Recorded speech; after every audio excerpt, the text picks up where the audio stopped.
Atëherë përshëndetje, së pari ju falenderoj mirësmase për prezencën.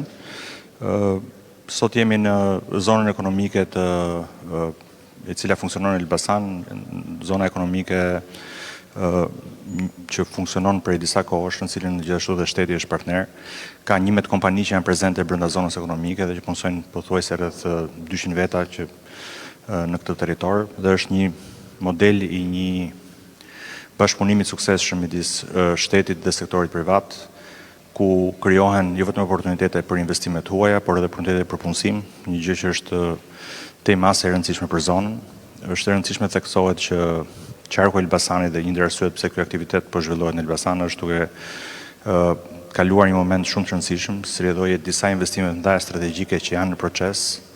Rruga Legaj Elbasan, bypassi i Elbasanit, rruga nga Krasta në Qafthan, si dhe projekti i rëndësishëm i Hekurudhës, i japin mundësi Elbasanit që të kthehet realisht në qendër të zhvillimit ekonomik dhe të potencialit që shumë kompani të rëndësishme të vinë dhe të pozicionohen në tërësi këtu. Dhe zona metalurgjiku gjithashtu është një zonë që ka një potencial të jashtëzakonshëm për të shumëfishuar sasinë e kompanive që janë aty dhe të prodhimit në vend. Përrjedhoj është një moment ku duhet ta kemi këtë diskutim me sektorin privat dhe me bizneset për të parë mundësitë që në këtë territor të rritet, shumëfishohet potenciali. Është plotësisht e mundur që në një periudhë 5-6 vjeçare sasia e biznesit që zhvillohet në zonë ekonomike dhe në metalurgjik dyfishohet, duke sjellë një potencial të jashtëzakonshëm. Mjafton të them një numër që nëse Elbasani kontribon rreth 7% të prodhimit brendshëm bruto të vendit, 5% e gjithë volumit, pra pothuajse 7% e volumit të prodhohet në zonën ekonomike të metalurgjikut. Dhe me potencialin e dyfishimit të asaj ekonomie që krijohet në zonën metalurgjikut, impakti jo vetëm në Elbasan, në punësim dhe në xhiro ekonomie, por në gjithë vendin është shumë i madh. Ndaj ju falenderoj shumë dhe do të vëmë bisedë. Ju shumë faleminderit që jeni sot këtu. Së bashku me mua këtu është edhe Ministri i Financave dhe Ministria e Shtetit për Sipërmarrjen dhe e pam të udhës që pikërisht këtu për ato arsye që tha edhe Arbi të bëjmë këtë komunikim me ju nga një ranë për një pasqyrë të gjithë e curisë nga i pamja e financave dhe ana tjetër për një plan të ri që unë kam thënë në 2-3 raste në mënyrë të përgjithshme që e kemi quajtur plani i paqes fiskale. Kështu që po ja kaloj fillimisht Ministrit të Financave që të bëj një përmbledhje, një pasqyrë të ecurisë së vendit në aspektin e financave, në aspektin e rritjes së të gjithë parametrave që lidhen me financat dhe patjetër si rezultat i rritjes së ekonomisë dhe patjetër edhe t'ju japi një projekcion sipas nesh për Shqipërinë 2030 në aspektin e rritjes ekonomike dhe të ardhurave. Pastaj Ministria do bëj një prezantim të planit dhe sigurisht të jemi të hapur për pyetjet tuaja. Faleminderit, Kryeministër, përshëndetje të gjithëve. Është kënaqësi të jem sot në këtë event. Unë do doja të filloja fillimisht duke bërë një përshkrim të situatës ekonomike, por duke e parë në një plan 10 vjeçar, pra çfarë ka ndodhur gjatë 10 viteve të fundit. Është e rëndësishme kjo sepse do duhet kuptojmë që në vitin 2013, kur kjo forcë politike me në krye kryeministrin Edi Rama mori detyrën, gjeti një shtet me arkën bosh, gjeti një vend me një papunësi mbi 17%, gjeti një vend me borxhe të fshehura, me një borxh publik mbi 70%. Falë reformave të ndërmarra, natyrisht shpeshherë dhe me dhimbje, Shqipëria ka kaluar një transformim të jashtëzakonshëm ekonomik, dhe kjo e parë jo vetëm në planin kombëtar, por edhe e krahasuar me vendet e rajonit. Në qoftë se do t'i referoheshim treguesit kryesor, pra prodhimit brendshëm bruto, në vitin 2013, kur ne morëm detyrën, prodhimi brendshëm bruto ishte vetëm 9.6 miliard euro, dhe sot që flasim, prodhimi brendshëm bruto është 25 miliard euro. Ndërkohë që sipas projeksioneve tona, në vitin 2030, prodhimi brendshëm bruto planifikohet të jetë 35 miliard euro. Në qoftë se do t'i referoheshim po përsëri prodhimit të brendshëm bruto ose GDP-s të rajonit, rritja e GDP-s në vendet e Ballkanit Perëndimor gjatë 10 vjeçarit fundit ka qenë rreth 60%, ndërkohë që në Shqipëri rritja e prodhimit brendshëm bruto gjatë 10 vjeçarit fundit ka qenë 110%. Gjithashtu po t'i referohemi edhe të ardhurave për frym, po prap një element shumë i rëndësishëm dhe tregues shumë i rëndësishëm ekonomik. Në vitin 2013, kur ne morëm detyrën, të ardhurat për frym ishin rreth 3.300 euro, sot që flasin janë 10.400 euro dhe planifikimi për vitin 2030 është që të ardhurat për frym në Shqipëri të jenë 15.000 euro. Gjithashtu e parë edhe në planin rajonal, të ardhurat për frym janë rritur më shpejt se sa të ardhurat për frym në Ballkanin Perëndimor. Në qoftë se në vitin 2013 Shqipëria i kishte të ardhurat për frym 22% më pak se sa mesatarja e rajonit, sot që flasim jemi 15% më lartë se sa mesatarja e rajonit. Po t'i kthehemi përsëri tregut të punës në Shqipëri, papunësia në momentin që ne morëm detyrën në vitin 2013 ishte 17.5%. Sot që flasim kemi një papunësi 8.8%, niveli më i ulët historik në 30 vitet e fundit, dhe planifikimi jonë është në 2030 të arrijë mesataren e Bashkimit Evropian me një normë papunësie për 6.6%. Gjithashtu në tregun e punës ka pasur një reformë të rëndësishme për sa i përket pagave, pagat të cilat në vitin 2013 paga mesatare në Shqipëri, pra sektori privat dhe sektori publik, ka qenë rreth 322 euro. Sot që flasim kemi një pagë mesatare 848 euro dhe planifikimi është që paga mesatare deri në vitin 2030 të shkojë 1.000 euro. Element tjetër i rëndësishëm është edhe thithja e investimeve të huaja direkte. Investimet e huaja direkte në vitin 2013 kanë qenë 950 milion euro, sot që flasin janë 1.6 miliard euro dhe totali i stokut të investimeve të huaja direkte është rreth 15 miliard euro në Shqipëri. Nga ana tjetër, po të bëjmë edhe një krahasim të thithjes së investimeve të huaja direkte në Shqipëri, do të vërejmë që Shqipëria ka tërhequr më shumë investime të huaja direkte në raport me prodhimin e brendshëm bruto se sa vendet e rajonit. Nëse mesatarja e thithjes së investimeve të huaja direkte në vendet e Ballkanit Perëndimor ka qenë rreth 6.1% e prodhimit brendshëm bruto, sot që flasim, Shqipëria gjatë 10 vjeçarit fundit ka pasur një tërheqje të investimeve të huaja direkte rreth 8.1% e prodhimit të brendshëm bruto. Një nga elementet kryesor për cilët Shqipëria është vlerësuar maksimalisht edhe nga organizatat ndërkombëtare është edhe borxhi publik. Në vitin 2013, borxhi publik ka qenë mbi 70%. Sot që flasim, borxhin publik e kemi 54% dhe plani është që ta çojmë borxhin publik deri në 2030 në 50%. Gjithashtu po t'i referohemi borxhit publik në nivel rajonal. Nëse në 10 vjeçarin e fundit në vendet e Ballkanit Perëndimor borxhi publik është rritur mesatarisht me 3.1%, në Shqipëri është ulur me 16%. Këto janë disa indikatorë për sa i përket ecurisë ekonomike.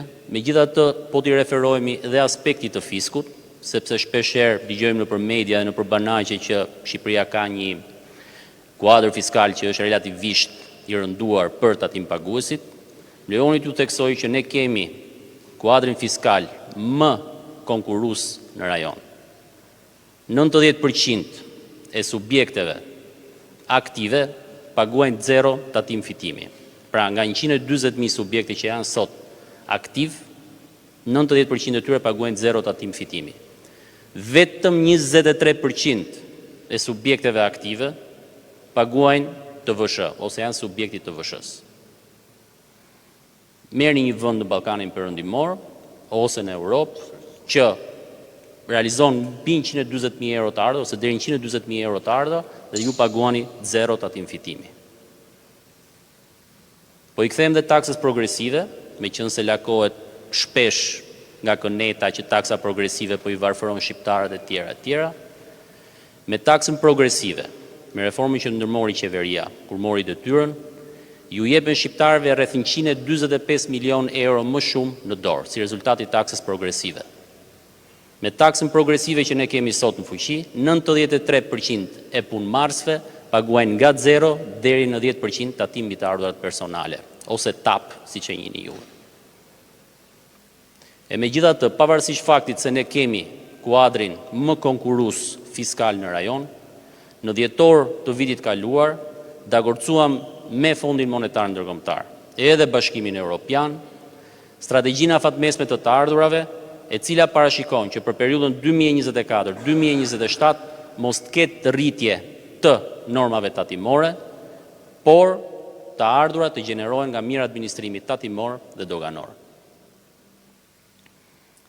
Të nderuar sipërmarrës, të gjitha këto vlerësime që unë po trajtoj tani, nuk janë vlerësime që i bëjmë ne si qeveri, janë vlerësime të cilat bëhen nga organizma ndërkombëtar, siç është Fondi Monetar Ndërkombëtar, Banka Botërore, Bashkimi Evropian, apo agjensi prestigjioze si Standard & Poor's and Moody's. Natyrisht, lind pyetja kemi bërë mjaftueshëm. Patjetër që ka nevojë të bëhet më shumë, padyshim që ne duam ta çojmë marrëdhënien me sipërmarrjen në një nivel tjetër. Ne jemi duke punuar si me administratën tatimore dhe me administratën doganore, e para për të rritur kapacitetet për sa i përket kapitalit njerëzor, duke trajnuar administratën, e dyta, po investojmë në mënyrë intensive në teknologjinë e informacionit, për sa i përket digitalizimit total, si dhe inteligjencës artificiale, në mënyrë që t'i reduktojmë në minimum kontrollet në terren. Natyrisht, paralelisht po punojmë edhe me parafrimin e gjithë kuadrit fiskal, me direktivat e Bashkimit Evropian, në mënyrë që të përgatisim terrenin për sipërmarrjen shqiptare që të jetë përgatitur në momentin që Shqipëria do të jetë pjesë e Bashkimit Evropian. Tani unë po them para se ta mbyllë 2 fjalë për rëndësinë e këtyre zgjedhjeve, sepse këto nuk janë zgjedhje të zakonshme. Këtu nuk po flasim më për zgjedhje për të votuar një krah politik apo një krah tjetër politik. Kësaj radhe zgjedhjet janë për të futur Shqipërinë në Bashkimin Evropian. Tash ju më shumë se kushdo tjetër, nuk është e nevojshme që unë të bëj një narrativ në lidhje me rëndësinë e të qenurit në Bashkimin Evropian. Të qenurit në Bashkimin Evropian është në aspektin ekonomik për Shqipërinë një avantazh shumë i madh. Prandaj kësaj radhe bëhet fjalë të votojmë për të hyrë në Bashkimin Evropian apo jo. Prandaj është shumë e rëndësishme data 11, numri 5. Ju faleminderit për vëmendjen. Shumë faleminderit ministër. Besoj që në aspektin e gjithë renditjes së këtyre të dhënave nuk ka vend për diskutim, në sensin që, siç e tha ministri, nuk janë të dhëna tona. Janë të dhëna të konfirmuara nga institucionet ndërkombëtare. Por nga ana tjetër, unë besoj që janë të dhëna që konfirmohen edhe nga ecuria e punës tuaj, të gjithëve ju, të gjithë kompanive. Dhe këto dhëna nuk duan të thonë që ne ndjehemi të lumtur me punën tonë, apo që ne mendojmë se kemi bërë në mrekulli, sepse ne jemi shumë të vetëdijshëm që ka shumë gjëra për të adresuar dhe për të korrigjuar, siç jeni ju të vetëdijshëm edhe në vetë punën tuaj, që ka plot gjëra për të adresuar dhe për të korrigjuar. Por ama, ka një gjë që unë dua ta ndaj me ju, që ne jetojmë në një realitet ku nga njëra anë kemi jetën e përditshme të të gjithëve, nga ana tjetër kemi jetën virtuale të pasqyrave mediatike, sociale, etj. Ku siç e keni parë, jam I bindur, nuk ka vend për suksesin tuaj. S'ka. Shumë thjesht. Unë njoh për shkak detyrës një pjesë të mirë tuajën edhe shumë të tjerë që janë këtu, edhe e di shumë mirë se sa shumë keni ecur edhe se çfarë premisash të reja ka ekonomia fal jush. Mirë po, në ato pasqyra nuk ka vend fare për ju. Në ato pasqyra juve përfaqësoheni nga legjenda e një nga herë thon 2, nga herë thon 3, nga herë thon maksimumi 5 oligark, të tjerët se ekzistojnë.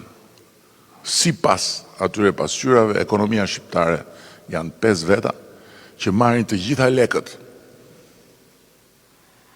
Dhe nga ana tjetër, po sipas atyre pasqyrave, në këtë vend nuk ka buk, nuk ka ujë, jemi në buzë të ferrit. Pse e them këtë? E them këtë sepse unë besoj shumë që sikur jo të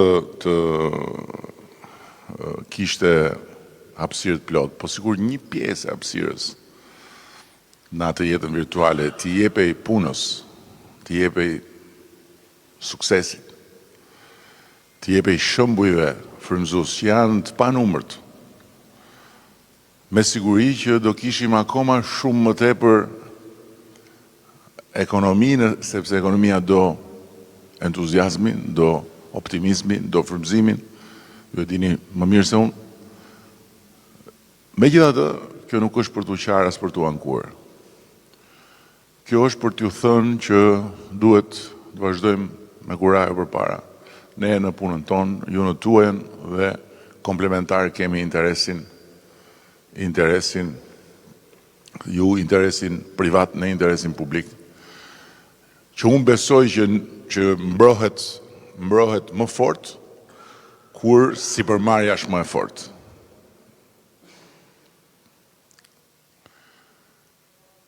Dhe duke qenë se ne jemi të vetëdijshëm që ka gjëra që nuk shkojnë, duke qenë se në aspektin e kuadrit fiskal ne nuk kemi ndryshime për të bërë, pra qysh në kryet herës e rrëzuam taksën e shesht njësoj për gjithë, për atë që tha ministri. Eksaktësisht për atë që tha ministri. Sepse nëse ne do të kishim mbajtur taksën e shesht, të cilën e predikojnë të tjerët akoma sot si një zgjidhje magjike, nuk do kishim sot 93% të atyre që janë roktar në shtet apo në privat, që paguajnë më pak se 10%. Taksa 10% bënte që të gjithë paguanin 10%. Dhe godiste pikërisht më të vegjëlit. Ne e kthyem në progresive, pikërisht që më të vegjëlit të mos paguajnë njësoj si më të mëdhenj, dhe çfarë ka sjell kjo çdo vit i kemi kursyer më të vegjëlve, pra roktarëve me pagë mesatare 140 milion euro. 140 milion euro që bëjnë llogarin vet në 10 vjet sa shkojnë. Një shumë jo e vogël për shtetin shqiptar. 1.4 miliard janë shumë. Dhe ja kemi lënë arkës familjeve. Ndërkohë që tatim fitimin për kompanit e kemi vendosur 15% që atëherë dhe nuk e lëvizim, as nuk do ta rrisim, as nuk do ta prekim, do të jetë 15%. Por në aspektin e administrimit ne e dim që kemi të meta. Kemi të meta dhe boshllëqe që janë tonat ashtu si kundër e dim shumë mirë që kemi një hapësirë ende të pashkelur për të rritur të ardhurat për shtetin. Por ama, nga ana tjetër, ne nuk duam të synojmë rritjen e mëtejshme të ardhurave duke ushtruar presion mbi sipërmarrjen dhe duke bërë më shumë dëm se sa mirë. Për këtë arsye, kemi menduar një plan që bazohet në një princip i njohur që nga koha e Romës lashtë, i përdorur vazhdimisht her pas here në forma të ndryshme, një plan paqeje fiskale për të cilin Ministria e Sipërmarrjes që ka detyrën të nxjisë qeverinë, na nxjisë ne që të jemi më pro biznes dhe nga ana tjetër të japi sipërmarrjes më shumë dëgjim dhe mirëkuptim, këtë detyrë ka. Dhe është shumë interesant me Ministrat e Financave se që kur janë aty janë njësoj që gjithë.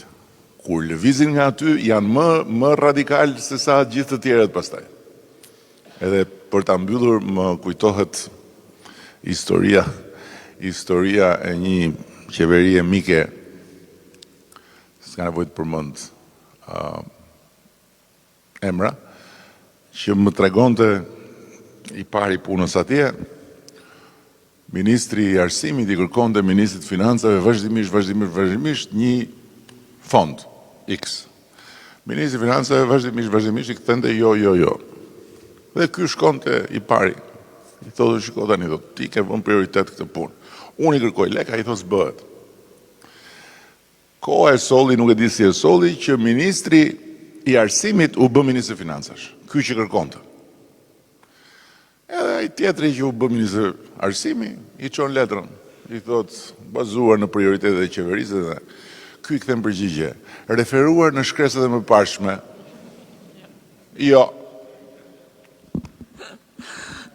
Falenderit shumë Kryeministër, falenderit shumë gjithë bizneseve që kanë ardhur sot këtu nga Tirana dhe bizneseve nga Elbasani që punojnë për ditë këtu. U vu gjithë konteksti, kështu që unë do të filloj direkt me prezantimin e paketës së propozimeve që ne kemi menduar për paqen fiskale. Paqja fiskale është praktikisht një marrëdhënie e re që ne si administratë, si përfaqësues të shtetit duam të vendosim me biznesin dhe me tatimpaguesit, ku biznesit do të jepet e drejta dhe mundësia të rregullojë marrëdhënien që ka me shtetin në të kaluarën dhe të ecë drejt ardhmes me një lloj sigurie dhe parashikueshmërie. Më konkretisht, paqja fiskale ka 3 komponent kryesor.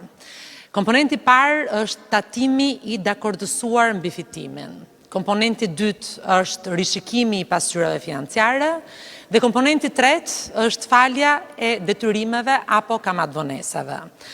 Do ta filloj prezantimin me komponentin e parë, i cili shumë thjesht është një marrëveshje që do t'i propozohet çdo tatimpaguesi, i cili është subjekt i tatimit mbi fitimin, e cila do zgjas për një periudhë 3 vjeçare me të drejtë rishikimi çdo vit, ku ne në bazë të një historiku 3 vjeçar të fitimit neto të kompanisë dhe do të merret historiku 3 vjeçar me qëllim që të eliminohen gjithë sezonalitetet dhe të eliminohet një vit që mund të ketë pasur një histori të mirë apo të keqe për biznesin. Dhe zhvillimeve ekonomike do t'i propozohet biznesit një masë tatimi mbi fitimin, e cila do të tatohet në masën 15%.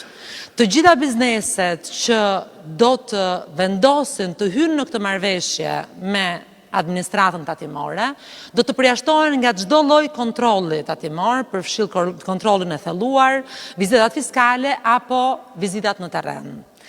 Nga ana tjetër, nëse biznesi do të vendosë që do të deklarojë një të ardhur më të lartë, një fitim më të lartë se sa ai i dakordsuar me administratën tatimore, për fitimin shtesë, biznesi do të tatohet me 5%.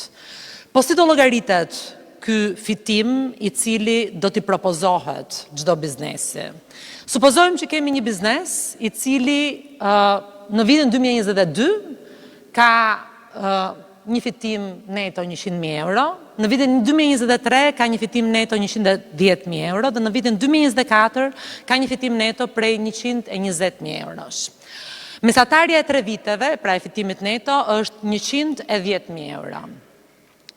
Rritja ekonomike, supozojmë që është 4%, sa rritja ekonomike që ka rezultuar në vitin 2024, por do tjetë një rritje e cila do tjetë në varësi të parashikimit që Ministria Financave do ketë për rritjen e atij viti. Kjo është dhe arsye pse marrëveshja do të renovohet çdo vit. Nga ana tjetër, për çdo biznes do të ketë një koeficient i cili lidhet me cilësinë e biznesit, me specifikën e biznesit, me faktin nëse është i madh apo i vogël, me faktin nëse operon në një sektor që rritet më shumë apo më pak se sa rritja ekonomike. Formula për të llogaritur fitimin që do t'i propozohet biznesit është mesatarja 3 viteve, të cilës i shtohet një vlerë që përbëhet nga mesatarja e 3 viteve, e shumëzuar me rritjen ekonomike dhe e shumëzuar me koeficientin rregullues që sapo shpjegova. Në rastin konkret, me supozimin që ekonomia rritet me 4% dhe po themi ka një koeficient 0,5%, po supozojmë është një sektor në të cilin i cili ka ecur më ngadalë se sa rritja ekonomike, fitimi që do t'i propozohet biznesit është 112.200 euro. Ky fitim do të tatohet me 15% sipas ligjeve të tatimeve në fuqi. Dhe fitimi, detyrimi tatimor që biznesi që do të lidh marrëveshje me tatimen do të paguajë me këste 12, pra me 12 këste, është ai që u paraqit në tabel, pra 16.000 e pak euro. 16.830 euro. Në rast se biznesi do të vendos që do të bëjë marrëveshje me tatimet, biznesi përjashtohet nga çdo lloj kontrolli siç thash. Supozojmë se biznesi do të deklarojë më shumë se sa tatimi. Tani ne gjithë e dimë që një pjesë e madhe e bizneseve vijon të ketë një informalitet. Nuk bëhet fjalë për biznese shumë të mëdha, bëhet fjalë për biznese të mesme të vogla, po të cilat janë subjekte të tatimit mbi fitimin. Nëse biznesi do të dojë të deklarojë më shumë se sa marrëveshja që ka dakorcuar me tatimet, dhe po supozojmë për shembullin ton praktik që ai do të deklarojë 150.000 euro, atëherë fitimi shtesë, pra 37.800, që është diferenca ndërmjet fitimit të dakorcuar dhe fitimit të deklaruar, do të datohet me një norm 5%. Pra fitimi shtesë nuk do të jetë më 15 për 5 dhe do të jetë 1.890 euro. Në fitimin shtesë, biznesi kursen 67% të ardhurave që duhet të derthen në tatime, ndërkohë që tatimet marrin një të ardhur shtesë që nuk do e merrnin në rast se nuk do i jepej kjo mundësi biznesit. Pra është një incentiv e mirë që biznesi të shkojë dal nga dal drejt vret deklarimit dhe drejt realitetit. Sigurisht që një masa kryesore e kësaj lidhet me mos kontrollet. Ky është shembulli i marrëveshjes së tatimit. Dhe është komponenti i parë i paqes fiskale. Nga ana tjetër, siç thash, një pjesë e madhe e bizneseve ndonë se sot janë të formalizuara dhe operojnë në formalizim të plot, deklarojnë çdo gjë. Në këto 35 vitet e fundit, kur ekonomia shqiptare ka qenë informale, kanë pasur vite që nuk kanë deklaruar dhe e vërteta është se pjesa më e madhe e bizneseve hyn në këtë kategori. Ne kemi menduar që për të gjithë bizneset që dorëzojnë një bilans, që dorëzojnë një deklarat, t'i japim të drejtën që të mund të rishikojnë deklaratat e tyre tatimore, bilansin apo deklaratën e tatim fitimit, për një periudhë 5 vjeçare mbrapsht, duke rishikuar zëra të ndryshme të bilancit dhe duke paguar një tatim prej 5% për çdo zë dhe për çdo diferencë që rishikohet.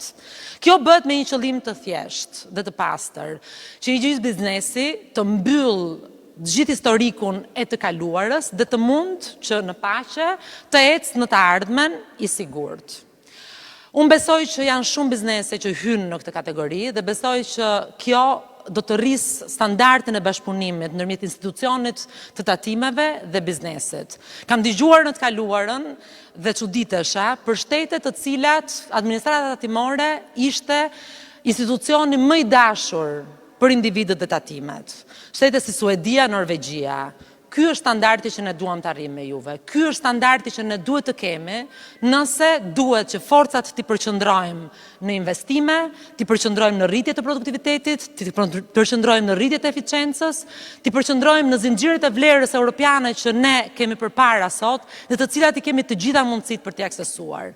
Ne nuk mund të mendojmë më për të kaluarën, dhe nuk mund të mendojmë më se si t'i fshihemi shtetit, apo shteti nuk mund të përqendrohet nëse si të kapi biznesin. Kjo duhet të jetë një marrëveshje e cila na bën mirë, është e shëndetshme për të dyja palët. Komponenti i tretë që parashikon paqja fiskale lidhet me detyrimet dhe kamatvonesat. E sigurt është që asnjë nga pjesa këtej e takimit nuk do donte që të propozonte këtë falje. Po e vërteta është që vitet e fundit, biznesi shqiptar i është dashur që të përballojë tërmetin, i është dashur të përballojë pandemin, i është dashur të përballojë krizën e çmimeve, dhe ndonse ne kemi dalë me kokën lart dhe me ballin lart, ka pasur biznese të cilat i kanë vuajtur këto kriza globale apo kriza që nuk lidheshin as me qeverisjen tonë dhe as me planet e biznesit. Kjo na detyron që ne të marrim një masë me qëllim lehtësimin e të gjitha atyre detyrimeve të akumuluara edhe për shkak të gjithë problematikave që ka pasur ekonomia në vitet e fundit.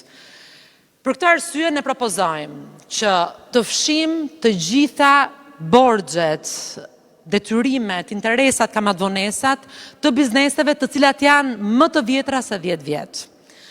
Ne propozojmë që të fshim të gjitha kamatvonesat dhe interesat të cilat janë ndërmjet 5 dhe 10 vjet, dhe gjithashtu për kjo do të jetë e vlefshme për bizneset që do të vendosin që në një kost të paguajnë të gjithë detyrimin, dhe në këtë rast do t'i falet dhe 50% i detyrimit. Nga ana tjetër, ato që nuk do të kenë mundësinë ta paguajnë në një kost detyrimin, do t'i jepet mundësia që të lidhen një marrëveshje, detyrimin ta paguajnë në 12 muaj dhe t'i falet 25% e detyrimit.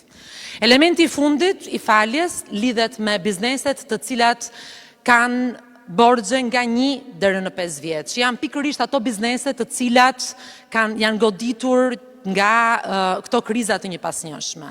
Ne do t'i japim mundësinë atyre bizneseve që e paguajnë detyrimin të plot për t'i falur gjobat dhe kamatvonesat. Unë besoj fort që në një situatë në të cilën ndodhemi, me propozimin që ne po japim, pjesa më e madhe e bizneseve duhet të përfitojnë nga ky propozim, duhet të krijojnë një marrëdhënie të shëndetshme me tatimet dhe duhet të ecim përpara pa frikë, sepse ne e shohim biznesin si bashkëpunëtor dhe sepse ne jemi të interesuarit kryesor që biznesi të rritet. Ne kemi dhe shumë plane të tjera në 4 vjeçarin e ardhshëm për nxitjen e biznesit. Pak javë më parë ne miratuam ligjin për Bankën e Zhvillimit, i cili është një ligj që krijon një institucion që do të vërë në dispozicion për biznesin shqiptar, pikërisht për të rritur investimet e biznesit shqiptar, një vlerë rreth 2 miliard euro, e cila synon që të krijojë ekonomi prej 8 miliard eurosh dhe të krijojë vende pune në nivelin 100.000 vende pune.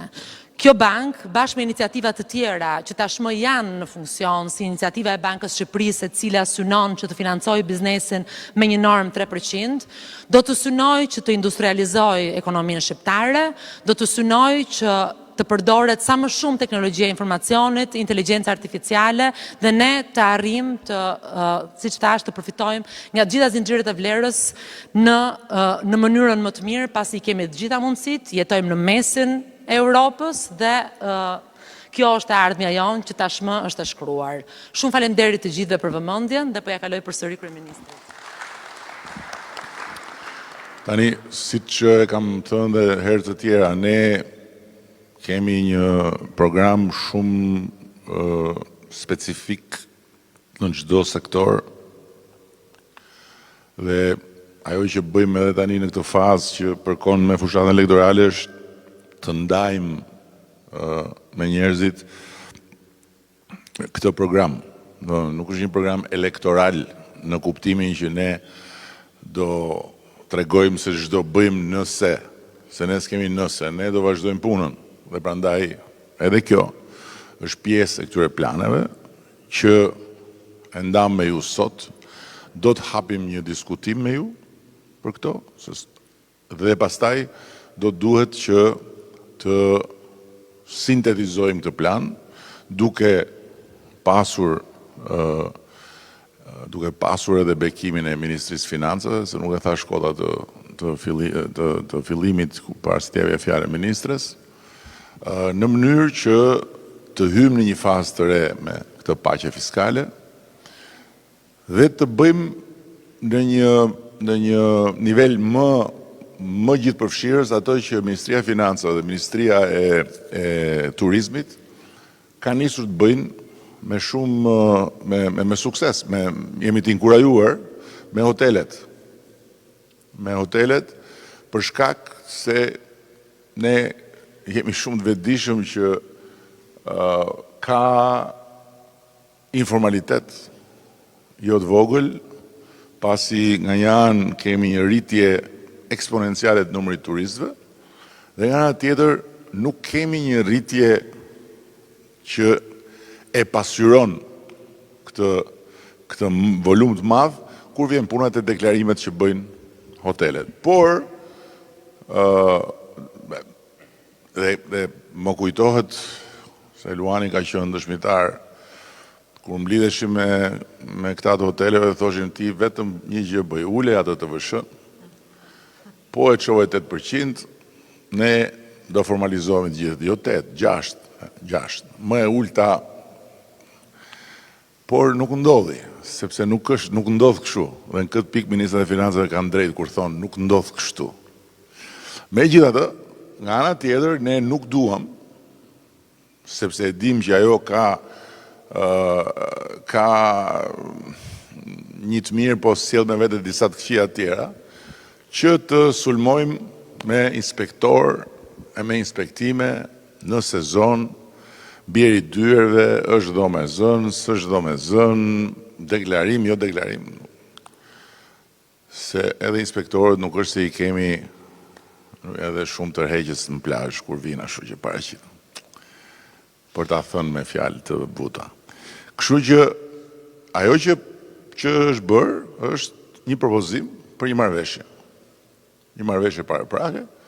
Dhe kemi, nuk e di, në 2-3 ditë e para ishin 600 kërkesa, që është një shifër shumë inkurajuese nga hotelet, për ta bërë atë marrëveshje, që thotë, në periudhën, në pikun e sezonit, do deklarosh, dhe jemi dakord dhe ne, 65%, 65% kështu okupueshmëri, se di si thuhet shqip. Okej, zaptim, po e them. 65% zaptim dhe në periudhën jashtë pikut vetëm 30%. Është një balancë, është më e favorshme për i të vërtetës për hotelet se sa për administratën tatimore, por kemi parë dhe eksperienca vendesh të tjera dhe ne gjithmonë ajo që bëjmë të paktën, po garantoj për çfarë bëjmë ne. Unë, Petriti, Delina, njerëzit që janë në drejtim, që kjo nuk përkthehet gjithmonë siç e duam ne, që qasja gjithmonë të jetë miqësore, të jetë jo thjesht korrekte, po të jetë mirëkuptuese ndaj biznesit, ne e dim këtë gjë. Sepse në jo pak raste ata inspektorët na turprojnë. Kjo është e vërteta. Edhe ju keni dhe atë stilin tuaj që asnjëherë nuk preferoni që ti denonconi, po preferoni që ti mëkoni nga pak, se është bashkëvuajtës dhe bashkëfajtor kjo puna juaj me ata. Por është kjo që është, pavarësisht përmirësimeve të mëdha që janë bërë. Kështu që ajo marrëveshje pona funksionon. Kjo është më voluminoze, më masive, do ta artikuloj mirë duke dëgjuar dhe reagimet tuaja, duke e kornizuar sakt me Ministrinë e Financave dhe do ta fusim në proces. Në ndërkohë që dua ta nënvizoj atë që tha ministria, po punojmë me Ministrinë e Financave dhe me Akshin për një proces shumë më të avancuar në administrimin e të ardhurave, ku fiskalizimit do të mbivendoset inteligjenca artificiale. Jemi në një fazë goxha të avancuar. Çfarë do të thotë kjo? Aty pastaj ne do jemi përfundimisht të çliruar nga stresi që kush po na turpron sot në dyert e biznesit, sepse nuk do ketë më nevojë. Nuk do ketë më nevojë për të çuar askënd në teren, pasi inspektimi do të kryhet nga inteligjenca artificiale.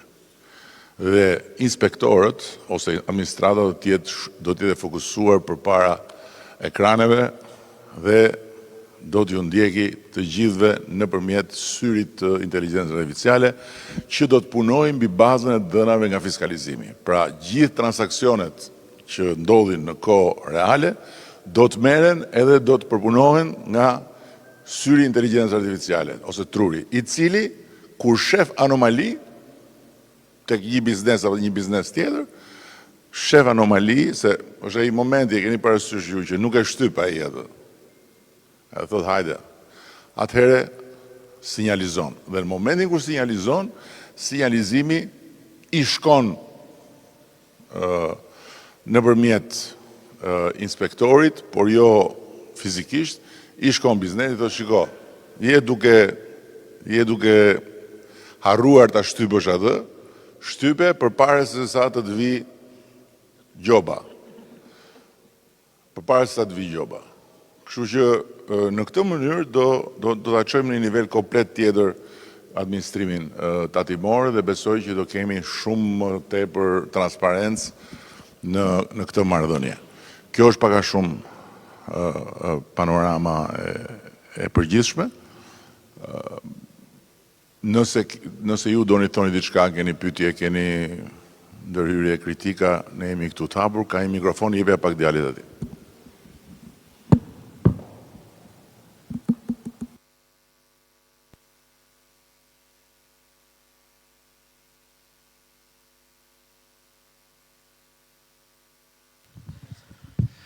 Atëherë, përshëndetje kryeministër, mirë se erdhët në Elbasan, që të dëgjoni biznesin, unë që Aleksandër Hoxha, shumë nga pjesëmarrësit këtu i kam dhe klient, duke qenë se kam një biznes në fushën e sistemeve të kondicionimit.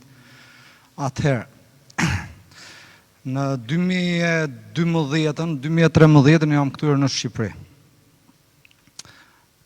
Dua t'ju them që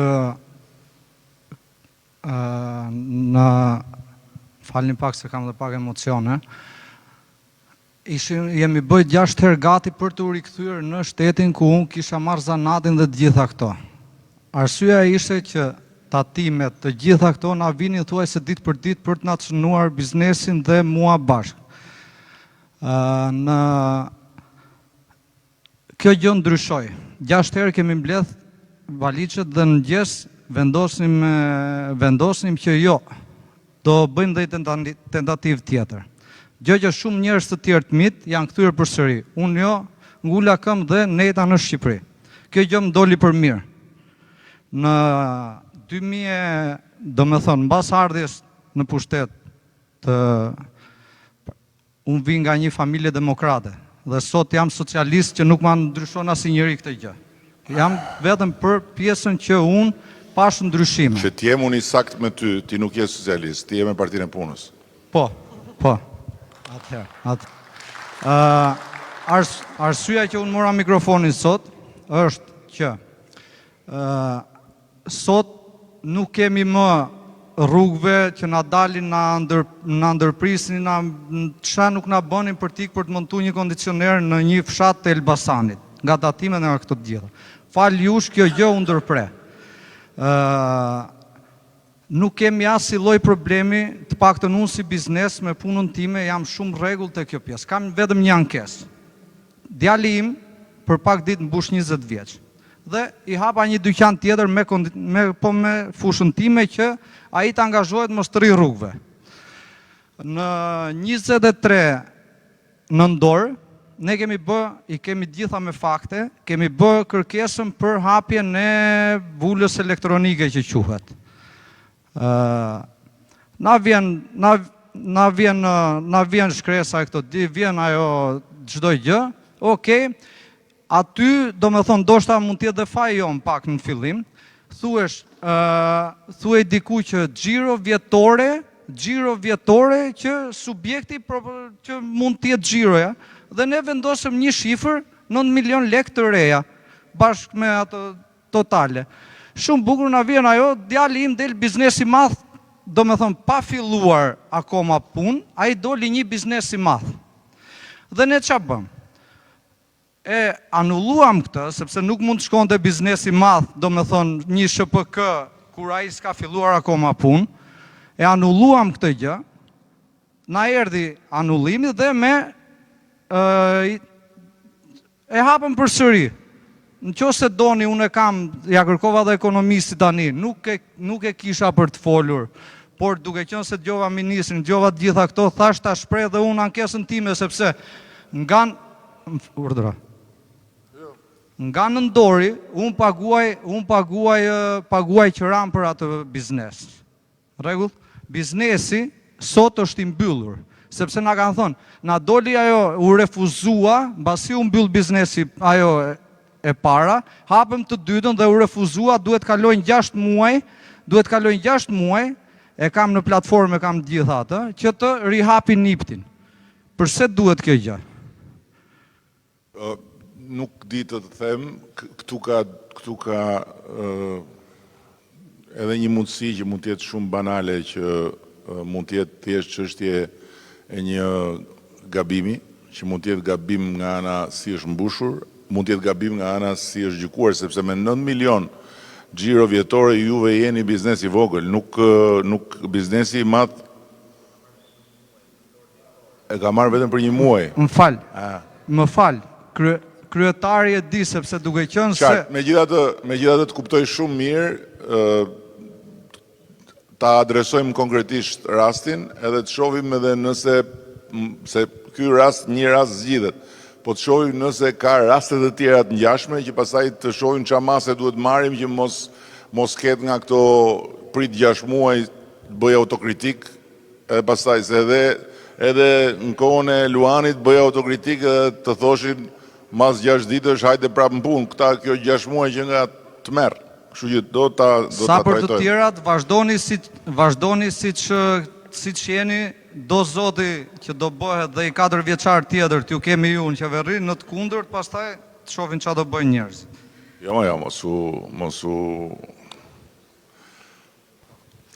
mos u shqetëso për atë çështje. Nuk kthehet rrota historisë mbrapa në të gjitha rastet. Riqet. Po. Ma jep një lejen. Përshëndetje, unë jam Brunilda Isufi, kam një biznes prej 10 vitesh, në qytetin e Elbasanit, in Italia Gusto, në fushën e hotellerie turizmit, prezantoj një numër të rëndësishëm prodhuesësh italian, por vitet e fundit dhe shqiptar, shërbej restorantet, hotelet me produkte ushqimore cilësore. Atëherë, in Italia Gusto. Atëherë, unë duaj që të dëgjohet zëri im në radhë të parë si përmarrëse, përshëndetje të gjithëve, si përmarrëse, por edhe si qytetare Elbasanit, lindur e rritur në qytetin e Elbasanit në Lagjen Kala. Dua ta nis me sipërmarrjen. Jemi këtu përballë, kemi njerëz shumë inteligjent dhe vizionar. E theksoj gjithmonë prej 10 vitesh, sepse biznesi im ka lindur në këtë qeveri dhe duke qenë një biznes jo politikisht i angazhuar, është shumë i suksesshëm. Ne për pak vite arritëm të hapim dhe në Maqedoni dhe në Kosovë me partner kosovar dhe Maqedonas. biznesi është femër, jam unë, si për Marsja. Kështu që jam një shembull shumë i mirë për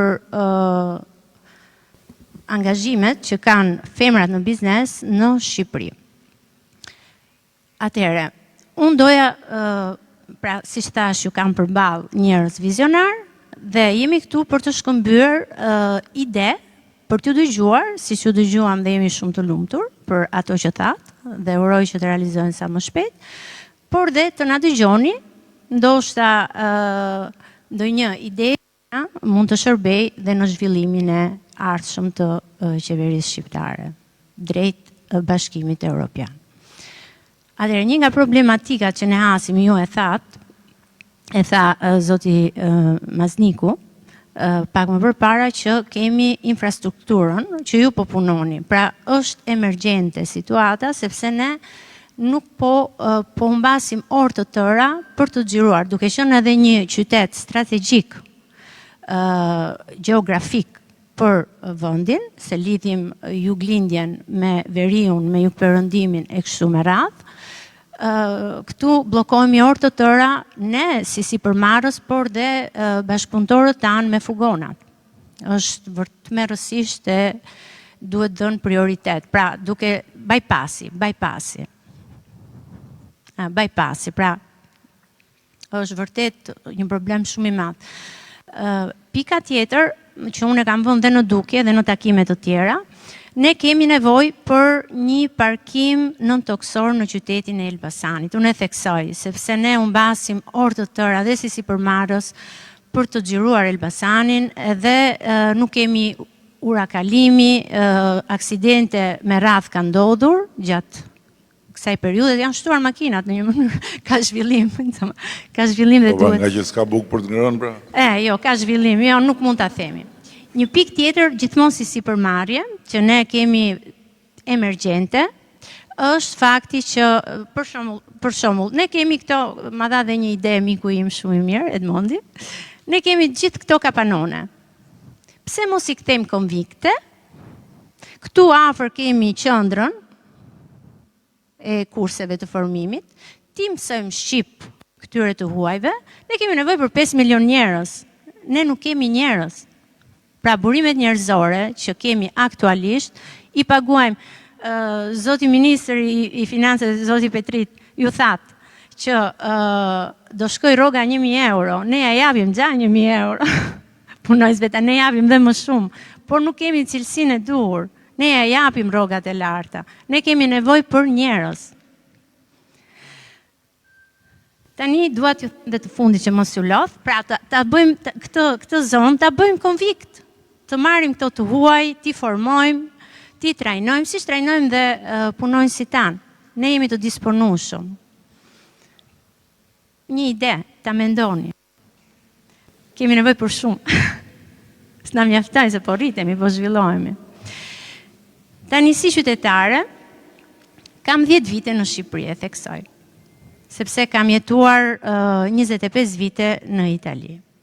Profesioni im i parë është edukatore, kam punuar me njerëz me aftësi ndryshe, jo për të dhënë CV-n time, por për të lidhur pak këtë kërkesë që kam me ju. Tek ju në mënyrë direkte nuk e kam bërë ndonjëherë. Por bashkëpunëtorët tuaj e dinë shumë mirë se kemi bërë aktivitete të ndryshme me shkollën. Ne kemi një nga shkolla speciale Zëra Jete, që është nga të pakta shkolla në Republikën e Shqipërisë, ku janë mbi 63 fëmijë me aftësi ndryshe. Ata aktualisht janë tek muzeumi, ku është bërë kongresi shkollës normale në Elbasan, që është një nga muzeumet më të rëndësishëm në nivel kombëtar dhe jo vetëm. Unë e mbaj mend këtë sepse jam lindur atje, rritur atje dhe kam kujtesa të paharrueshme dhe mbi vizitat që bënim tek ky muzeum. Pra ka një vlerë të rëndësishme muzeumi, por mbi të gjitha këta fëmijë. Unë ju ftoj zoti kryeministër që ju të vini një mëngjes dhe të shikoni se si ngjiten ata fëmijë në ato shkallë me ato mësueset heroina që i mbajnë në krah. Pra është e patolerueshme sot që Shqipëria është gati të hyjë në Bashkimin Evropian, ku kam një eksperiencë 8 vjeçare në këtë fushë, në Itali, në Karpi, tek Nazareno, dhe kushtet që aktualisht kanë ato fëmijë, dhe pse ne nga ana privatisht dhe bashkia jep një suport të madh, por nuk kanë kushtet e duhura. Këta fëmijë, të cilët ne i kemi analizuar një nga një, Kuptova. në të ardhmen, shumë nga këta fëmijë mund të bëhen më të aftë se ne, ju garantoj. Dhe këtë e them me fakte. Ju falenderoj shumë dhe më falni për Të kuptova, tani zgjatje. shtrove disa çështje edhe për atë pjesë që mendoj që e di përgjigjen, po ja u jap. E para për bypassin e Elbasanit, ne e kemi jo vetëm e kemi në plan në kuptimin që se nga njerë thuhet po e kam plan të bëj, por e kemi në planin buxhetor. Pra është përfshirë në projektet e rëndësishme të infrastrukturës që do të financohen dhe nga i pamja jonë e buxhetit kemi edhe përcaktuar fondet, presim të konkludojmë dhe një marrëveshje me fondin e Arabisë Saudite, me cilët kemi marrëdhënie shumë të mirë, për të plotësuar shumën, por procesi do të fillojë sepse një pjesë aq sa duhet domethënë buxhetit për ta filluar procesin e kemi. E para, e dyta, për sa i përket çështjes së parkimit nën toksor, unë e kam mbaruar detyrën sekretar bashkie në 2011 dhe nuk e kam pas në Elbasan. Këtu kemi kryetarin e bashkisë, i cili ka një buzëqeshje heroike gjithmonë kur më shef mua, që duhet ta marrin konsiderat këtë gjë, por ama nga ana tjetër, pikërisht sepse ne e dim që bashkitë kanë vështirësitë e tyre, kemi bërë një program kombëtar për të mbështetur bashkitë me Fondin Shqiptar të Zhvillimit për të ndërtuar parkime, qoftë nën dhe mbi toksore, madje do angazhojmë edhe arkitekt të huaj për të krijuar dhe objekte që mund të jenë objekte të bukura, që mos jenë nga ato si depo makinash, dhe kjo ka ardhur si rezultati i nevojës për të ndërnimuar industrinë e turizmit në vijën mbretërore ku ka intensitet shumë të madh makinash, por edhe në qytete, unë them që ka probleme të cilat s'do doje kur t'i kishe, ka dhe ca probleme që duhet thua shqyr që i kemi këto probleme dhe s'kemi tjera. Pra, janë probleme të rritjes, janë probleme të zhvillimit edhe më mirë problemet e zhvillimit se sa problemet e pravambetjes. Kështu që besoj që do të adresojmë në këtë. Përsa i përket asaj që thatë lidhur me... duhet i them dhe diçka tjetër ati shokut tim Partisë Punës. Për çështjen e marrëdhënieve me platformën e Albania, unë i kam kërkuar, do vazhdoj ta kërkoj, që bashkitë të kenë një person, të paktën një person të dedikuar, sepse nga një anë i kemi lehtësuar maksimalisht shërbimet, 95% shërbimeve merren pa lëviz fare nga vendi, por nga ana tjetër,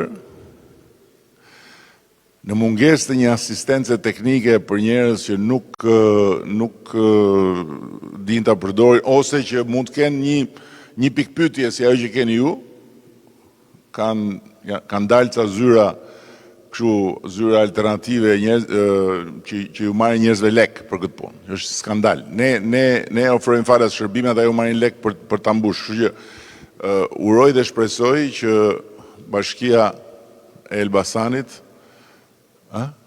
e keni, por nuk e di ai, është problemi. Kështu që kjo është çështje informimi, pra duhet informuar njerëzit që mos shkojnë të sorëllaten, po në çdo, madje jo në çdo bashki, por në çdo njësi administrative duhet të ketë një person i cili i pret edhe i thot, po hajde, çfarë do të mbushësh, ta mbush unë, të ndihmoj unë, ta mësoj, edhe herën tjetër e bën vetë pastaj njeriu. E bëra si intermezzo këtë. Përsa i përket çështjes që u thatë për krahun e punës. Ka i problem shumë të madh që unë e kam konstatuar në mënyrë të vazhdueshme dhe posaçërisht e kam konstatuar kur vajtëm në Greqi për panajirën e parë të punës që do ta organizojmë shumë më mirë dhe do ta bëjmë shumë më të madh në Vjeshtë. Shqiptarët që janë jashtë nuk i besojnë këto. E kupton çfarë do të thonë? Nuk i besojnë. Juve qoheni këtu dhe thoni, unë e di shumë mirë, që i keni pagat mbi 1.000 euro. Unë jam i bindur që ose hapim Facebookun tim tani ku kjo gjëja po transmetohet, juve do keni marrë disa urime në gjuhë huaj. Sepse nuk i besojnë dhe nuk duan t'i besojnë. Ndërkohë që as nuk diskutoj, për shembull, ka plot nga ata që thonë po hapmë në një fabrikë, më thonë, hapni, nuk e dinë që në Shqipëri ka plot fabrika. Ka plot fabrika. E dinë që ka pas një kombinat metalurgjik dhe kujtojnë se këtu ka vetëm ndryshe. Ndërkohë që këtu prodhohet 5% e GDP-s Shqipërisë. Do me thënë, janë gjërat të cilat është shumë e vështirë t'i përcjellësh për atë arsye që e thash më parë që ku do t'i mësojnë njerëzit, nga do informohen. Kur hapin televizor është lemeri, nuk është është lemeri fare. Është merë. Hapin portale më keq. Nuk shef, po t'jetosh me Shqipërinë e televizorit dhe të portaleve, do t'ikesh me vrap nga Shqipëria. Lëre pastaj po t'kesh edhe nerva të rish të dëgjosh ata që mblidhen për të bërë komente. Ata që mblidhen për të bërë komente, që unë jam i bindur që ju që jeni këtu, ata nuk i merrni as roje për sipërmarrjen tuaj, sepse ja u lën pushkën në faqe. Po edhe rojet i vini do t'ju lën punëtorët pa punë. Kështu që është i problem informimi. Sepse unë besoj shumë që për shumë shqiptarë, jo për gjithë, patjetër, po për shumë shqiptarë që punojnë në Greqi, për shumë po marrë Greqinë, është shumë më mirë të kthehen edhe të punojnë këtu. Jo vetëm për arsyeën e pagës, që tani pagat, jo të gjitha e përsëris, por në një pjesë të arsyeshme, jo, unë e di shumë mirë, juve nuk e keni më, pyetja juaj nuk është më sa t'i jap. Pyetja juaj është ku ta gjej që t'i jap. Apo jo, shumica e muze juaj nuk ka hallin sa do t'i jap këtij. Thuare ta gjej njeriu në hajrit, t'ia jap hallall, t'i marri po t'jeti hajrit, jo të vi edhe të bëj analiza. Dhe fundit për këtë të fëmijëve, nuk e kuptova këtë punë e shkallës si është. Çfarë do më thush ti ti? Jo mos e s'ke më thuti, do të më thush ti mua tash. Pse më shkel syrin, çfarë më thu? Çfarë do më thush ti mua tash? Ti duhet ta kisha bërë që mos vinte dita që të ma thoshte ajo mua tash. Tash që ma tha ajo, s'ma thu dot ti. A e kupton? S'ma thu dot ti, se ma tha ajo tash. Ti duhet ta kisha bërë atë që ajo mos vinte dita të ma thoshte. Po mirë në shtator, do e zgjidhësh. Ka thënë kryetari i bashkisë do e zgjidhin në shtator. Jo ma i shpesh ai i ri punëve mbi kokë, problemi është a i mbaron apo vetëm ju ri mbi kokë. Jo, të ka thënë që do ta zgjidhin në shtator. Jo, kthej kokën te mos e shifa atë, mos e bëj presion me shikim asaj. Të ka thënë që do ta zgjidhin në shtator apo e dëgjove tani? Tani e dëgjove, po mirë. Po mirë, në shtator duhet zgjidh kjo punë, sepse e pyeta Arbin dhe nuk është çështje shkallë, është puna e vetë vendit aty që ata s'mund të rinë aty. Domethënë duhet shkojnë në një vend tjetër, me sa duket po, do lirohet në shtator mjedisi dhe do zgjidhet ajo çështje. Kështu që shpresoj shumë që të jetë rasti, megjithatë në shtator juve do më njoftoni mua që u zgjidh. Edhe unë do të falenderoj kryetarin e bashkisë ose në të kundër pastaj do shkojmë bashkë te kryetari i bashkisë në shtator. Çfarë them unë?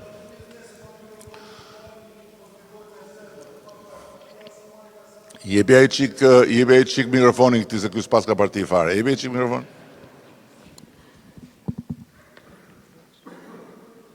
Jepi mikrofonin atij. Atij.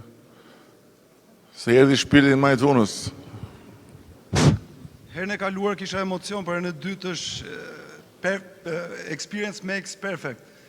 Isha ullë në radhë parë në një pozicion tjetër në metalurgji, sot jam më shumë si dëgjues, po sinqerisht, unë nuk kam problem, jam familje me 2 fjalë, edhe t'internuar, edhe herën e kaluar më të rojë dhe mëndjen. Po jo, mëse është çështje eksperiencës, ka lidhje.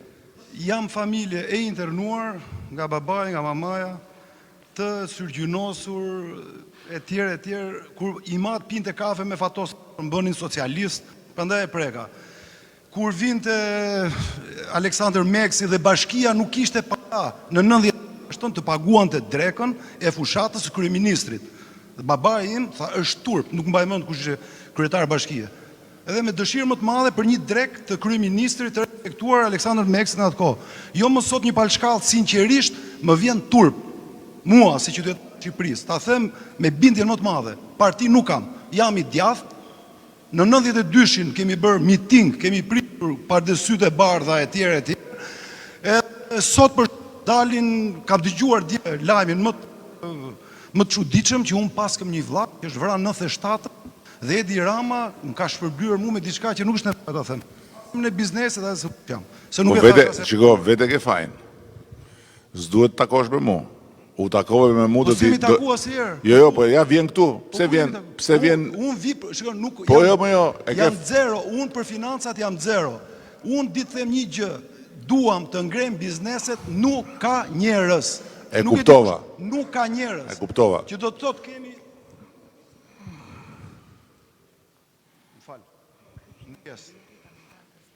Nuk kemi njerëz. Kam ndërmarrje dhe në Durrës, jam drejtues teknik, kompaninë ja kanë varë kumborën Timbiri, nuk jam as administrator, as pronar.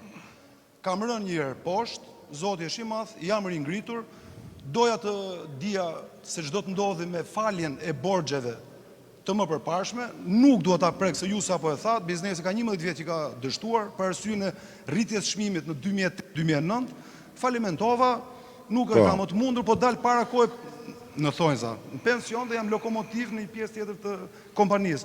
Nuk marrë vesh nga financat, por në që përket qytetit, e kam thënë edhe kryetarit para fushate, është e vërtet nëse ka nevojë për një sponsorizim para fushate, se ta marrin sikur ti je i majt apo komunist. Jo, po e ke fajin vetë për këtë, pra ta thash për se s'më letë të ta shpjegoj. Nuk më letë të ta shpjegoj. Ndjes. Ka 2 rrugë këtu në këtë vend.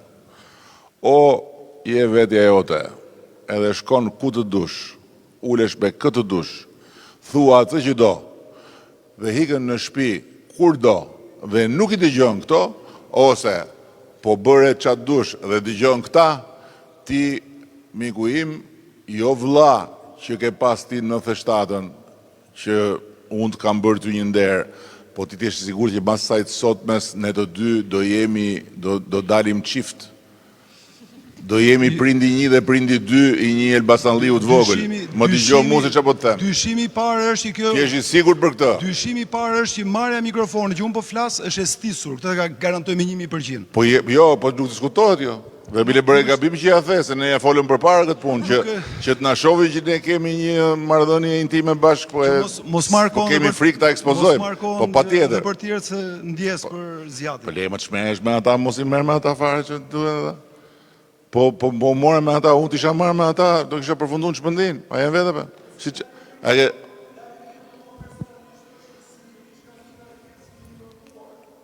More, shiko, ke par, dëgjot, more, shiko, se tani u hapë mua bet, jo ullu.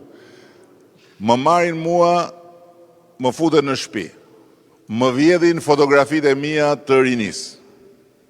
Kupton? Mi vjedhin. Më nxjerrin në Mexhelis Cullak në 2007. Këta janë, po këta. Më nxjerrin atje për t'i thënë njerëzve që shikoni ky sa monster është, se këta për vete edhe në dush shkojnë me kostum. A kupton? Njerëzit ja u kthejnë ashtu si që meritojnë, në shtun dhe ca vota me ato, Tani unë, mas 100 vjetësh në i bised me votus të parë, me Pandi Majkon aty se kemi histori me Pandin, se Pandi u të merru atëre. Pandi, t'ishe për Pandin, kisha humbë zgjedhjet unë, se Pandi nuk dilte më nga shtëpia nga të meri që sik mund tjetë ky dhe pa roba.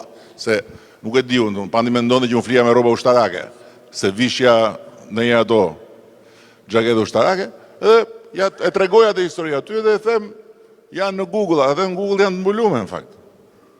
Janë në Google ato, këta tani, u shqetësun shumë për fëmijët. Këta. U shqetësun kaq shumë për fëmijët, sa që për ta nxjerrë shqetësimin deri në fund, nxjerrin i lirë Vrenozin atje që ja lëshon shqipes ekstreme, aty me fëmijë, me vajza, me gra.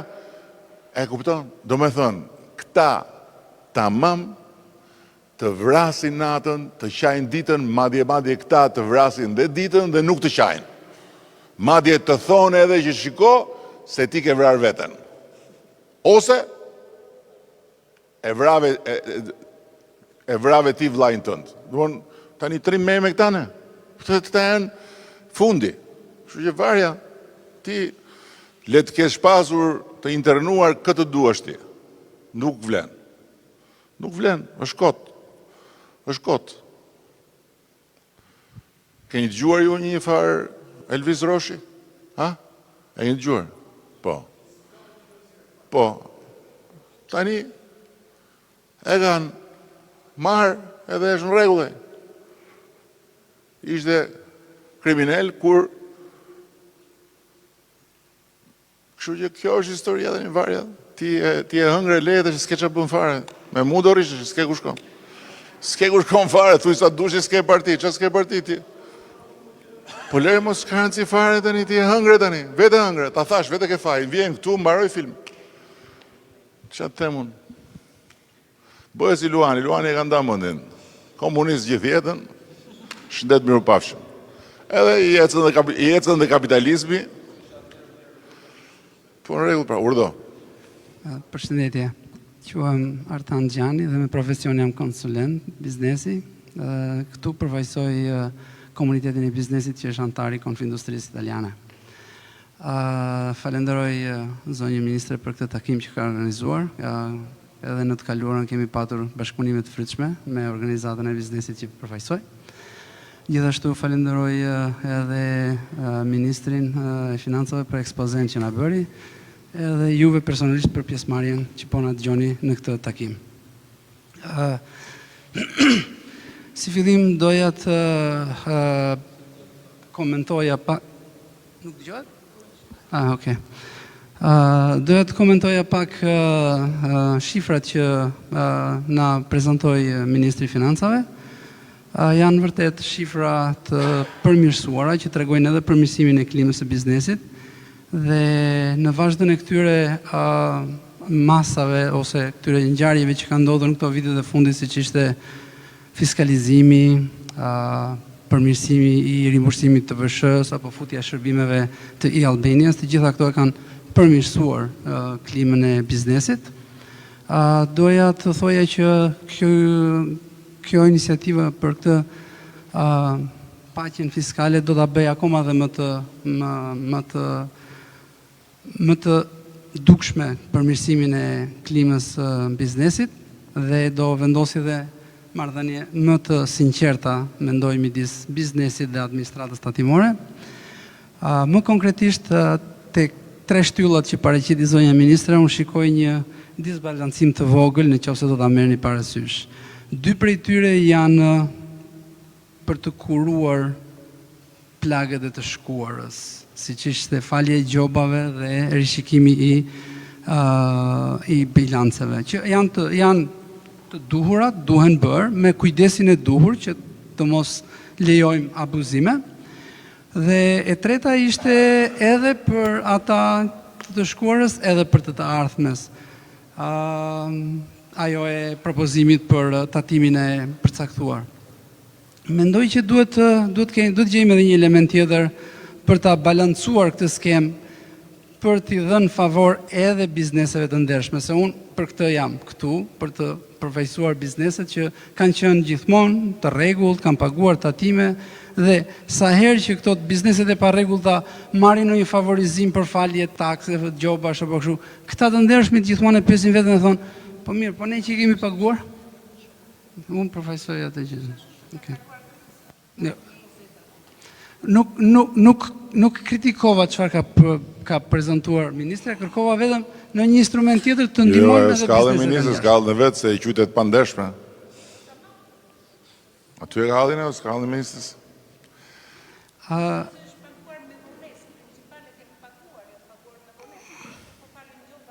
Qartë. Jo, po në rregull, është e qartë, koncepti është i qartë.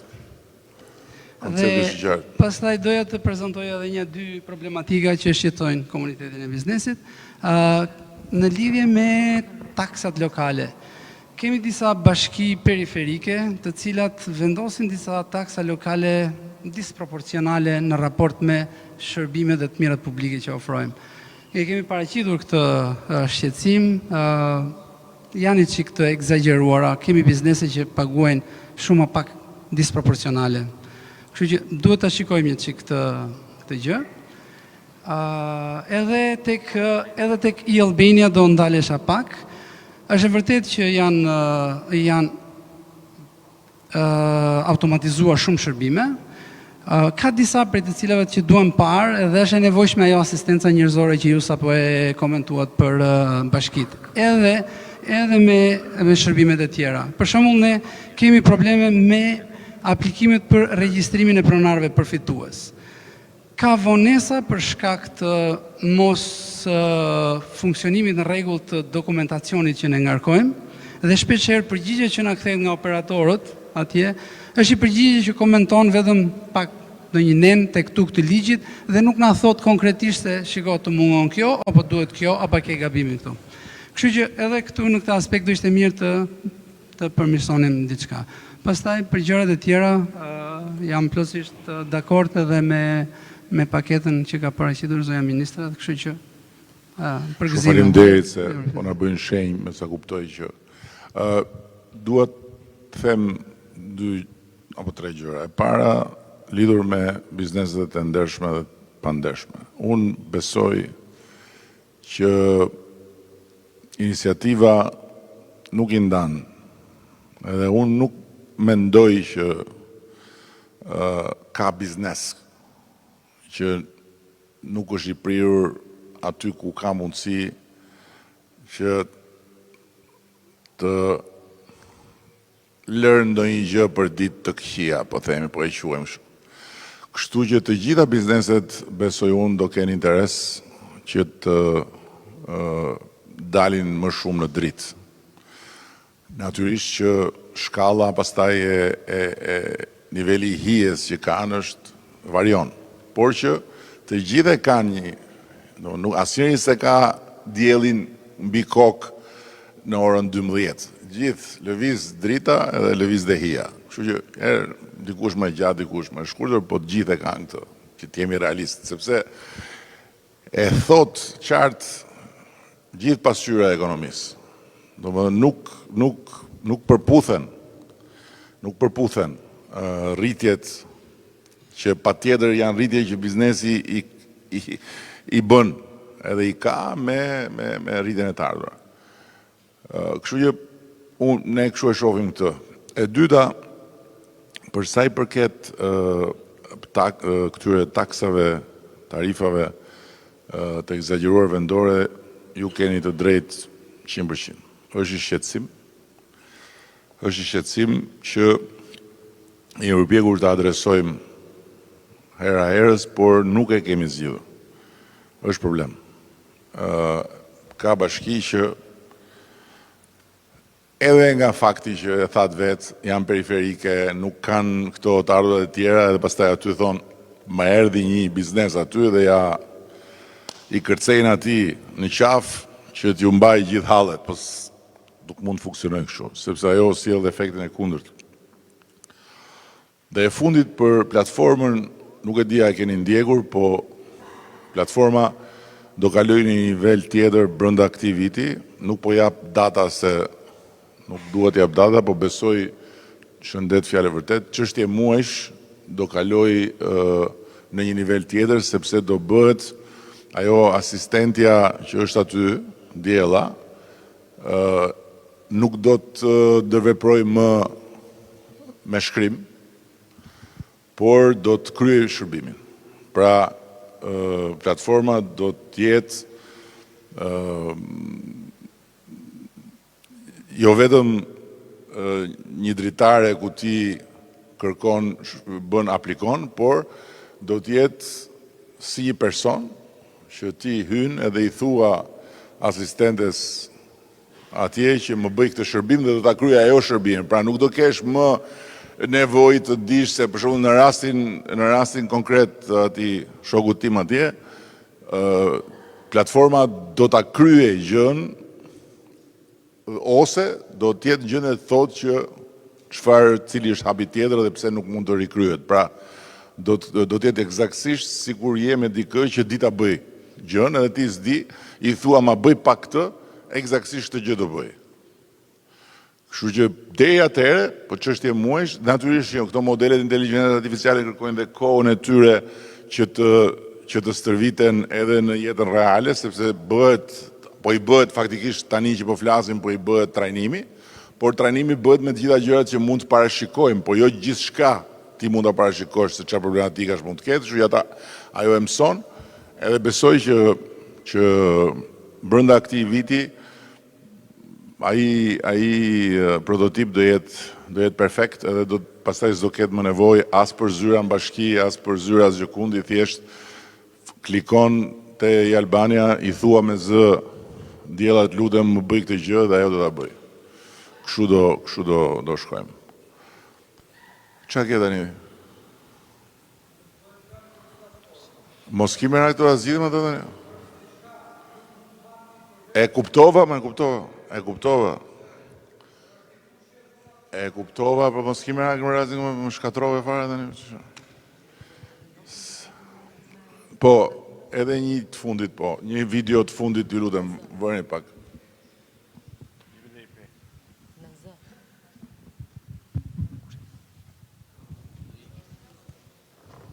Platforma për identifikimin e anomalive në sistemin e fiskalizimit elektronik, EIAD, është një mjes strategjik për drejtorinë e përgjithshme të tatimeve, që shërben për forcimin e transparencës fiskale dhe reduktimin e hapësirave për evazion, veçanërisht për pagat e padeklaruara, duke përdorur inteligjencën artificiale. Modelet e inteligjencës artificiale që përdoren për identifikimin e anomalive analizojnë në kohë reale miliarda transaksione, shqyrtojnë mbi 70 indikator rreziku, duke përfshirë të dhënat mbi deklarimin e TVSH-s, xhiron e subjektit, numrin e punonjësve dhe historikun deklarues. Rezultati i prodhuar nga inteligjenca artificiale shfaqet në një ndërfaqe interaktive të ndërtuar me grafik dinamik dhe tregues të performancës së personalizueshëm. Inspektorët tatimor mund të zgjedhin periudhën raportuese në nivel ditor, mujor, 3 mujor ose vjetor. Ky sistem eliminon analizat manuale të lodhshme dhe redukton ndjeshëm kohën e reagimit të administratës, duke e bërë kontrollin fiskal më proaktiv. Një modul i dedikuar i platformës monitoron deklarimet e pagave, përfshirë mesatarin e pagave për sektor, sezonin e punës dhe raportin pag për punonjës. Kur paga mesatare e një profesioni bie nën pragun statistikor, ose te i kalon kufijtë e justifikueshëm të industrisë, sistemi lëshon sinjal paralajmërues.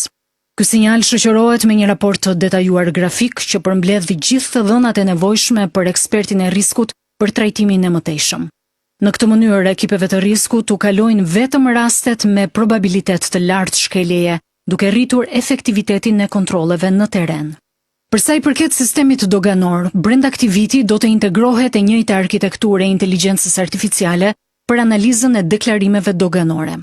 Sistemi do të krahasojë vlerën e mallrave të importuar me çmimet e referencës, do të verifikojë origjinën e produkteve dhe do të lidhë të dhënat doganore me transaksionet tatimore për të zbuluar rastet e evazionit.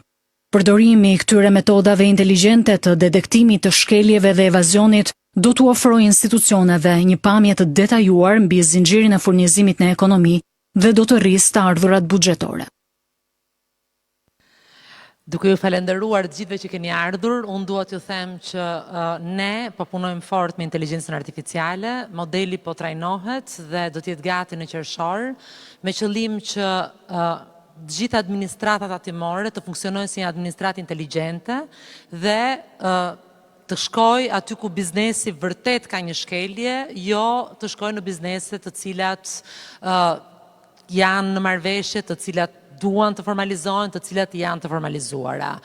Unë besoj që me këto zhvillimet inteligjencës artificiale, ne do të arrim atë synim që prej vitesh kemi pasur, që kur kemi futur sistemin e fiskalizimit në fuqi, ndonse dhe ai në fillimet e veta pati shumë kundështira, po sot janë të gjithë të lumtur me atë, gjenerohen shumë të dhëna për bizneset dhe administratat atimore nuk do të jetë më një peshë, por do të jetë një bashkëpunëtor për gjithë bizneset e rregullta. Shumë faleminderit që erdhët sot gjithë këtu.